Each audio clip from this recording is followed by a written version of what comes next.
Good morning, church. Nice seeing all of you this morning. I know the topic for today is quite interesting to all of you because no one wants to talk about it. Because something we all enjoy doing it every day. I'm so happy to see so many of you who came out 2 weeks ago at the lake. Many new faces. And you make a difference because you decided to show up to participate for the 3 miles walk. And through that, I learned some of you going to be participating in this half marathon training. I know a couple of you planning to do the Austin half marathon. So I decided a couple of weeks ago, I signed up for the the full marathon because of both of you who signed up for the half. I must do the full marathon. Okay, before I begin my sermon, I have a short video for you to watch. Can you play the video?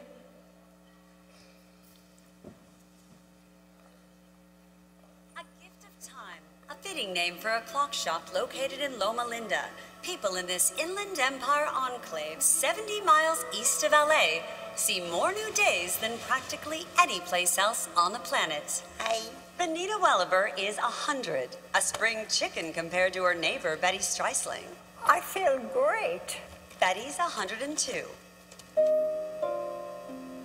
Lots of communities have centenarians, but it is a so-called blue zone, designated by National Geographic as one of the 5 longest living communities in the world.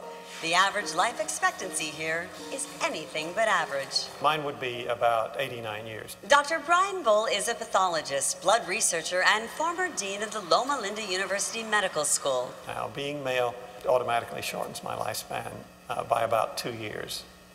Nothing I can do about that. But in Loma Linda, the average man makes it to 89, compared to the national average for men, which is just 78. The average woman here lives to 91. That's huge. It is huge because for the females in the general population, it's about 81 years. But Loma Linda is not a general population community. There are different values and a different lifestyle here. A lifestyle based around the Seventh-day Adventist Church. We're thankful our Heavenly Father for this new day, for this good food. When it became obvious that Adventists were living a lot longer, even the federal government got curious as to why this might be the case. Here, the body is a temple. A typical Loma Linda breakfast isn't bacon and eggs. It's hot oatmeal or granola, spiked with flaxseed, nuts, and plenty of berries. This spin class at the local fitness center is as fierce as it gets, and the regular riders are all over 60. I'm 65. 63. 75 years old. Dr. Bull says fitness, science, religion, they all work together in his hometown.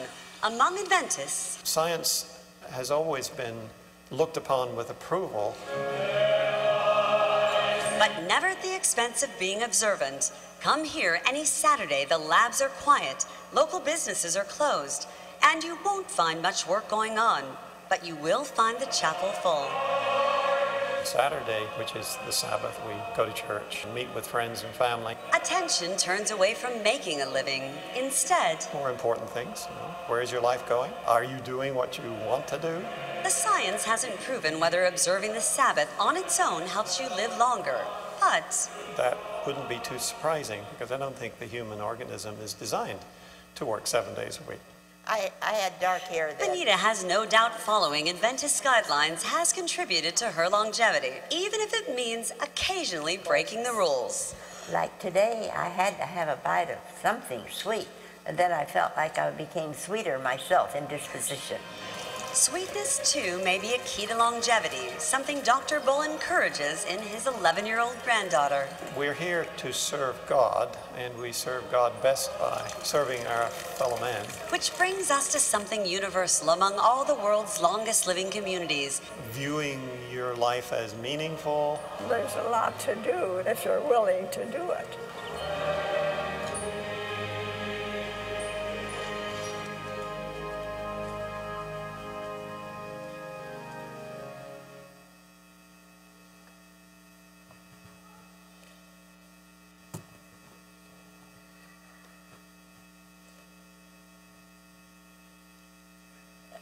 as you see the video.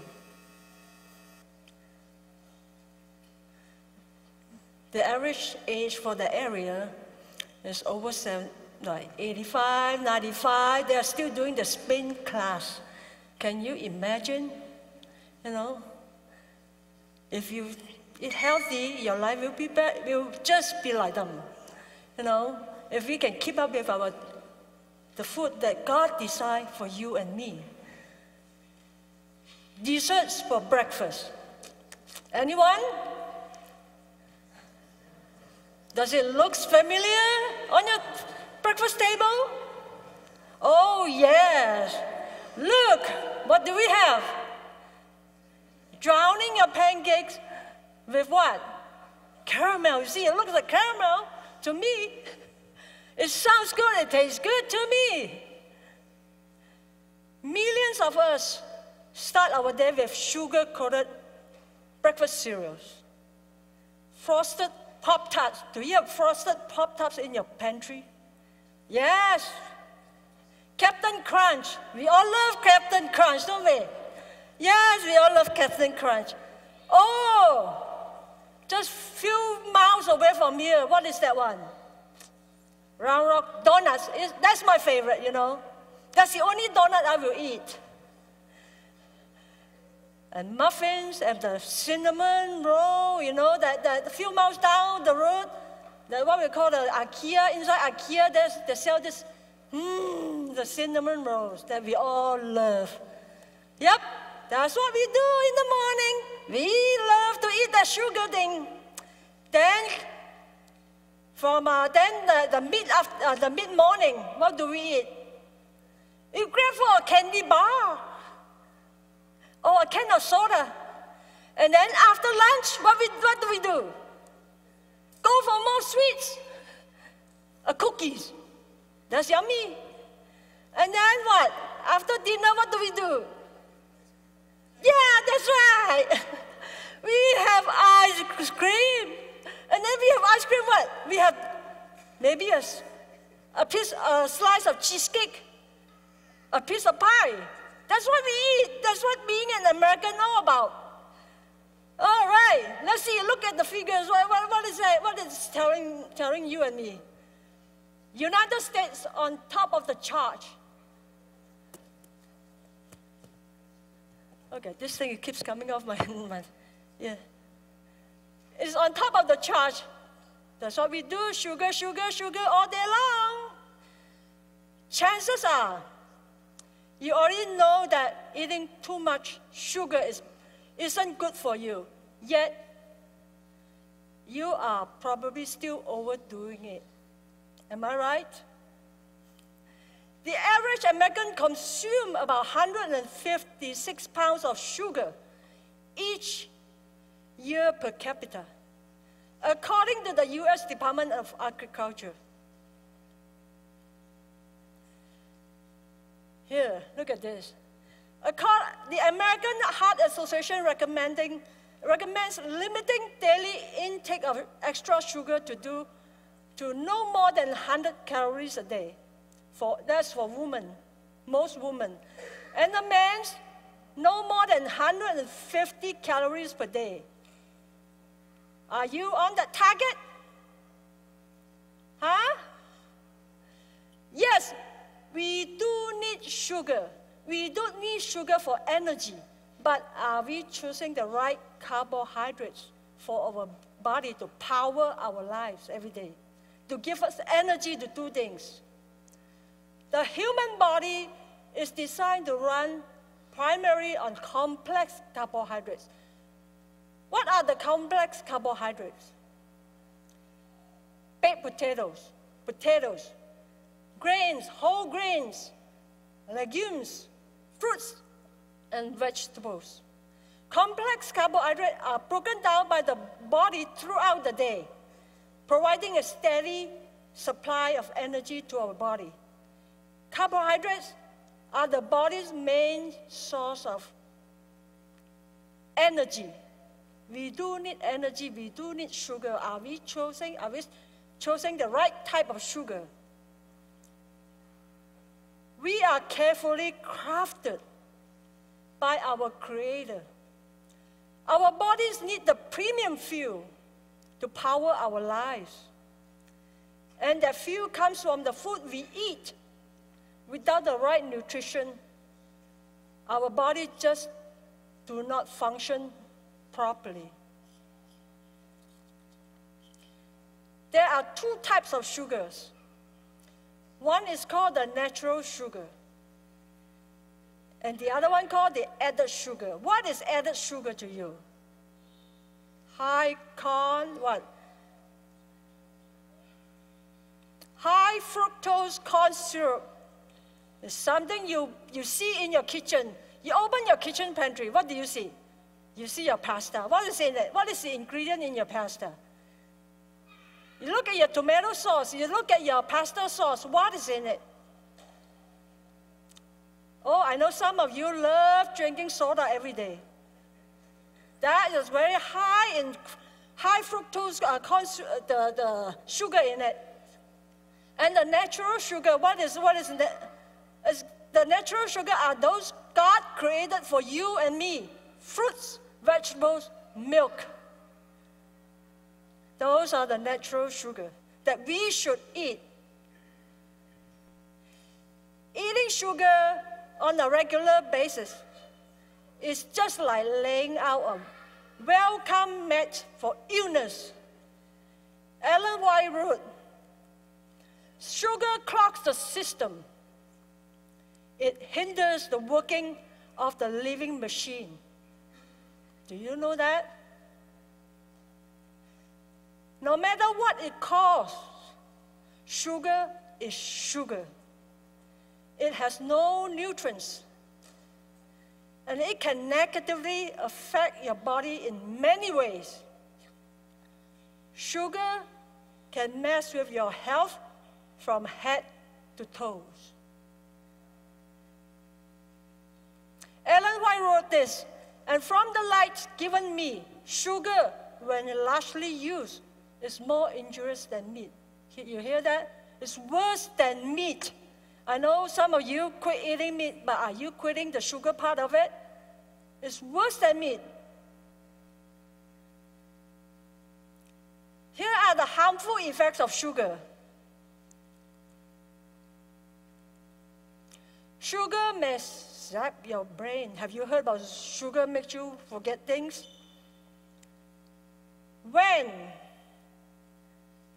From the beginning, from the moment you put sugar in your mouth, it activates the brain's reward system. We have a reward system somewhere, the complicated. You know, God made us in an amazing way. God put everything in a way that we cannot describe. You know, just in our brain, we have this frontal lobe, back lobe, side lobe, this lobe, because one part of the brain is just for us to recognize the taste, for our taste bud.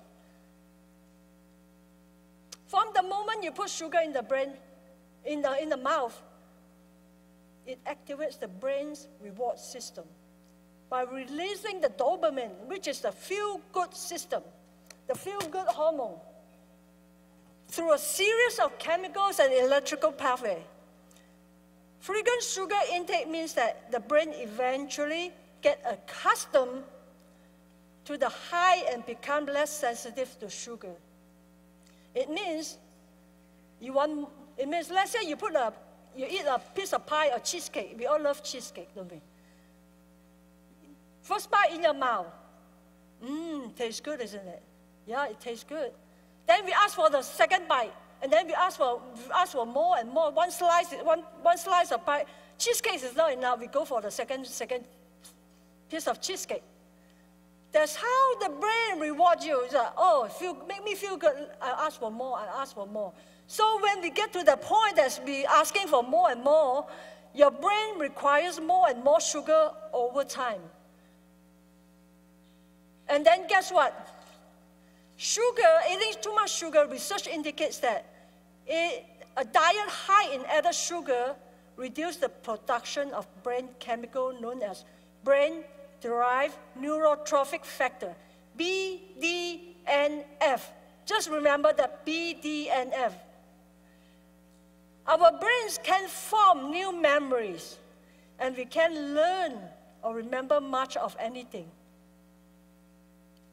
That's the thing. You know, you always hear that, oh, the brain, no, we have, easily forget things. Not because you are old age. No, I know when we get to a certain age, we kind of forget things. That's a different story. Eating too much sugar will suppress B, D, and F. Here, they did the research. The peer review, the UCLA did a research, a red study in the first to show a diet steadily high in fructose slow the brain, hampering the memory and learning. Here's another statement. This came from Ellen G. White. Sugar is not good for the stomach. It causes fermentation. And this clouds the brain and brings peevishness into the disposition. This was written back in last century. This through the study, through the study. Ellen G. White wrote the statement back in a century ago, this from the message that God sent to her.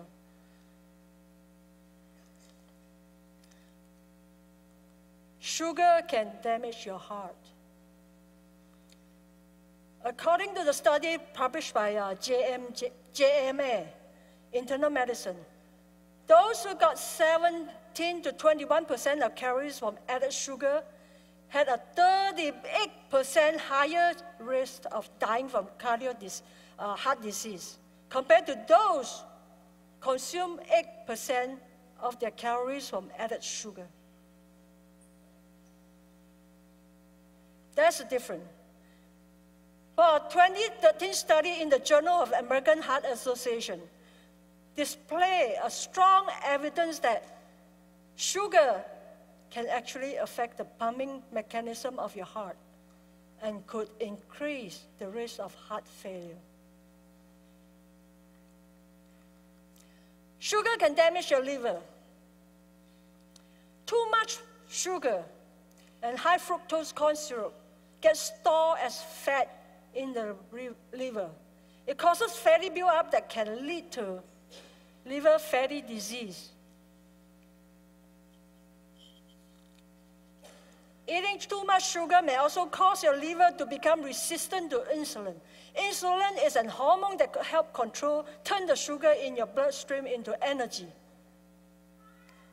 This means that your body is unable to control your blood sugar level as well, which can lead to type 2 diabetes. For some of you may have type 2 diabetes. If you are still under a pill, I recommend you to change your diet. Let God do it for you. Let God help you to change your eating habit. You will see the difference, what your body turn out to be. We don't want to talk about this. We really don't want to talk about this. Sugar can make us fat. That's true. Just think of your liver. It's a gas tank. Just like your car. It's a gas tank. When you top up the gas tank, what happens? It spills over. Sugar in our liver. Liver metabolize the sugar into energy, right? When it's top up to the top of the liver, what happens? It spills over. When it spills over, it turns into what? Fat. Yes, that's right, it turns into fat. And then what happens? It goes all over our body and deposits where it's supposed to go. Some of us have it here. Some of us have it here. All over our body, depends. Some people have a different structures, different design. You know, God designed us in a different way. So, and this is the worst one that you don't want to see. Sugar can damage your pancreas. Too much added sugar in the body can overload and damage your pancreas. The pancreas controls the blood sugar called insulin. Insulin is a hormone that powers your muscle and organs. Lack of insulin can cause muscle and nerve damage. Sugar can lower your immune system.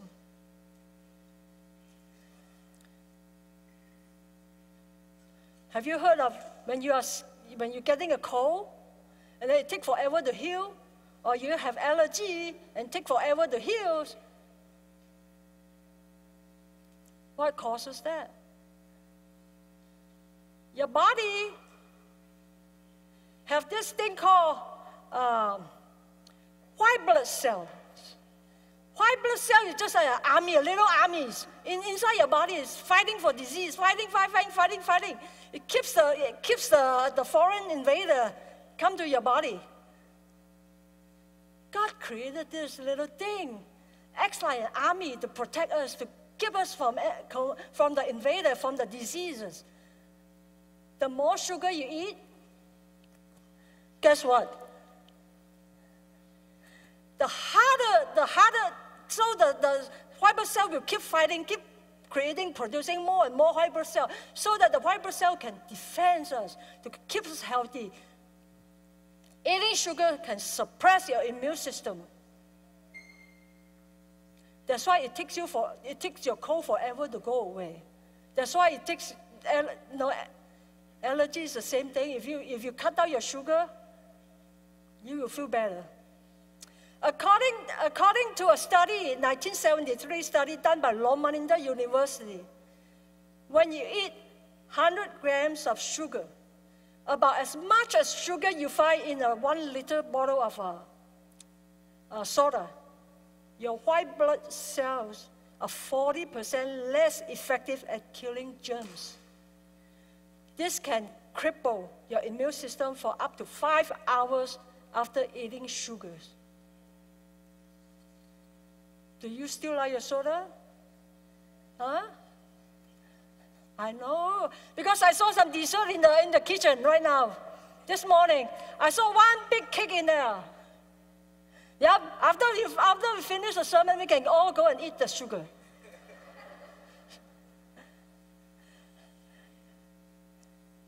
Sugar gives us wrinkles. Do you know that? Huh? Sugar do give you wrinkles, ladies, men too. I remember when we were in Japan, right? In Japan, they sell this matcha ice cream. we were sitting there looking at people around. It's like, we got to try that matcha ice cream. The matcha is just green tea ice cream. Matcha ice cream. You know who's showing up at the stand buying those ice cream? Those are the foreigners, the white people.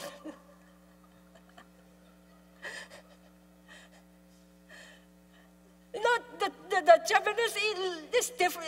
They eat different from us. You know, they don't eat that much sweet like us. You know, as you look at the chart, you know which one's the top. They don't eat the sweet. They eat simple. They eat less salty. They eat less oily stuff like here in the United States. Sugar gives you wrinkles. Sugar bonds with proteins in your body in a process called glycations. These sugar-bonded proteins produce free radicals which destroy your collagens and elastin, the building blocks that keep your skin strong and supple. They also harden your collagens and elastin and prevent your body from making more. All these effects mean your skin lost its elasticity. Lines and wrinkles start to set in, and signs of aging becomes more visible. Are you going to change your diet? You want to look pretty? Yes, we all want to look pretty. We all don't want that line crawl around the eyes. And here, yep, sugar is bad for you and me. When we refer back to God's original plan for man's diet, we find that Adam and Eve came forth from the hand of the Creator in the perfection of every physical, mental, and spiritual endowment. God planted for them a garden and surrounded them with everything that was lovely and attractive to the eye, which their physical necessities require.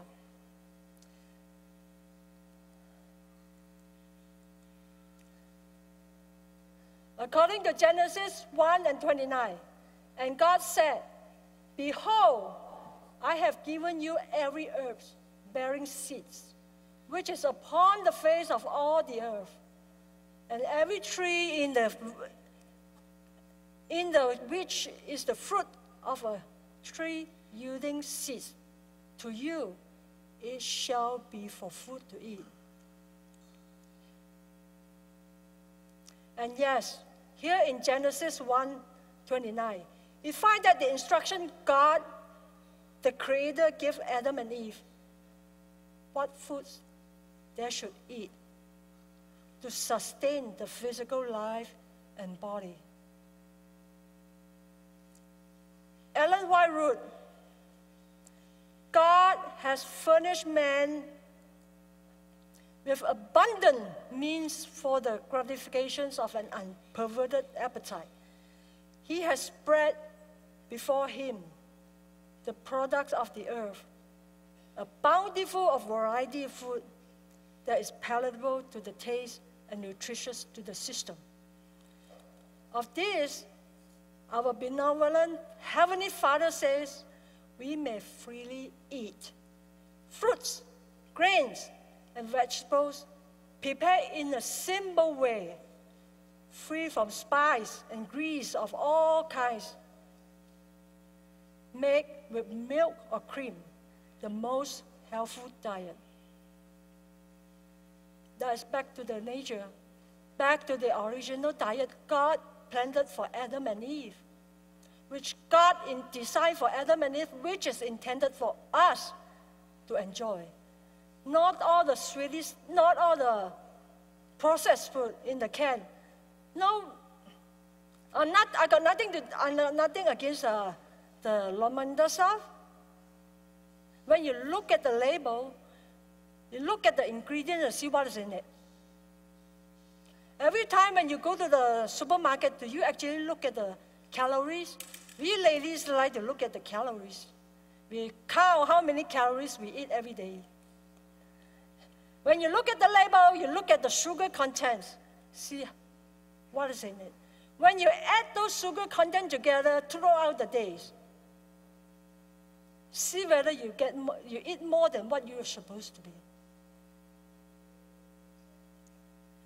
God designed us in a special way.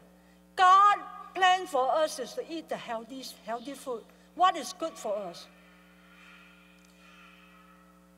God, it said, the most desirable sweets are those to be found in fruits, either fresh or dry. These are the harmless sweets provided for us by the Creator, which will never clog the system.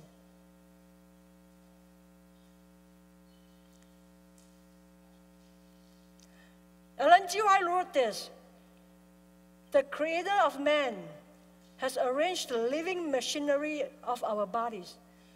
Every function is wonderfully and wisely made. And God pledged himself to keep this human machinery in healthful action if the human agent will obey his laws and cooperate with God. Every law governing the human machinery is to be considered just as truly divine in origin, in character, and in importance as the Word of God. Every careless, inattentive action, any abuse put upon the Lord's wonderful mechanism by regarding his specific law in the human habitation is a violation of God's law. We may behold and admire the work of God in the natural world, but the human habitation is the most wonderful.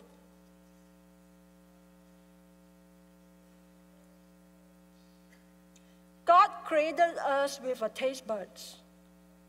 We always telling ourselves we have a sweet tooth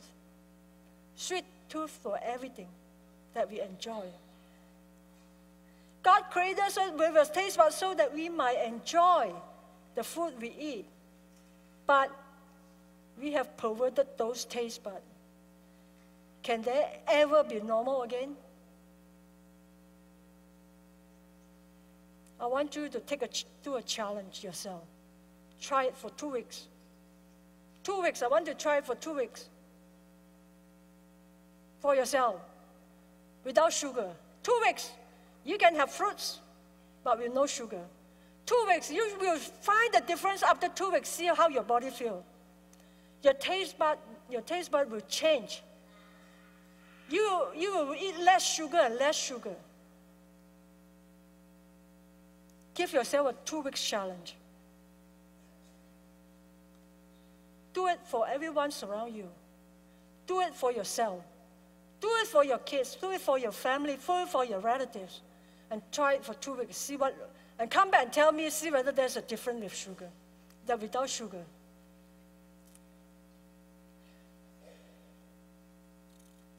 Are we still going for the white stuff? Or are we still going for after the sermon, and then we go for the table, the one on the left-hand side? Is that your first plate? Huh? You know, we have more and more obesity, especially in children. We can see more and more children not moving at all. All they do is sitting in front of the computer and playing computer games. And eating more sugar and soda. That's the truth. But parents, we all need to work together to guide our children or our neighbors, whatever your relatives far away and close by or nearby. Let's get them together. You know, cut the sugar. Sugar is just part of the problem. You know, and someone was telling me she cut off the meat portion of it, but I said, did you cut off the sugar part of it? Ellen G. White already said, eating meat is worse than eating sugar. No, eating sugar is worse than eating meat. I am confusing myself now.